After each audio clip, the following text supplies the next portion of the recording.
Imagine a world without rain. No rivers, no green forests, no crops, no drinking water. Life on Earth would be impossible. But have you ever stopped and wondered, why does rain actually fall from the sky? Where does all that water come from? And how can clouds, which seem so light and fluffy, hold enough water to create a storm? Let's find out. The journey of rain starts with the sun. Every day, the sun heats oceans, lakes, rivers, and even wet soil.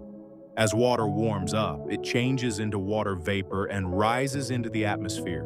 This process is called evaporation. Even though you can't see it, billions of tiny water molecules are constantly floating into the sky. The Earth is always sending water upward. As water vapor rises higher, the air becomes colder.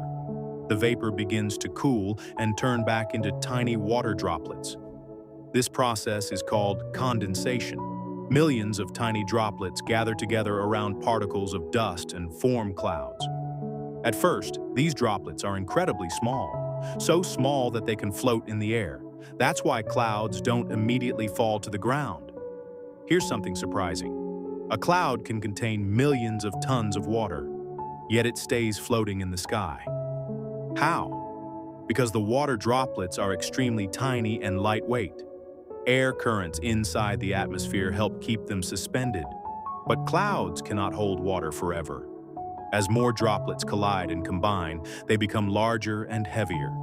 Eventually, gravity begins to win. When water droplets become too heavy for the cloud to support, they fall. And that's what we call rain. Gravity pulls the droplets toward Earth. As they fall, they may collide with other droplets, becoming even larger. By the time they reach the ground, they have become the raindrops we see during a storm.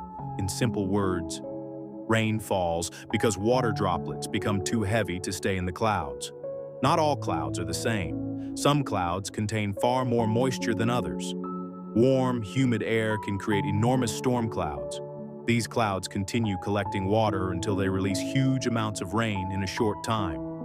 That's why some storms produce gentle rain, while others create powerful downpours and floods. After rain reaches the ground, the journey isn't over. Water flows into rivers, lakes, and oceans. Then the sun heats it again. The water evaporates, clouds form, and rain falls once more. This endless process is called the water cycle. It has been happening on Earth for billions of years. So why does rain fall? Because tiny water droplets inside clouds grow larger and heavier until gravity pulls them back to Earth.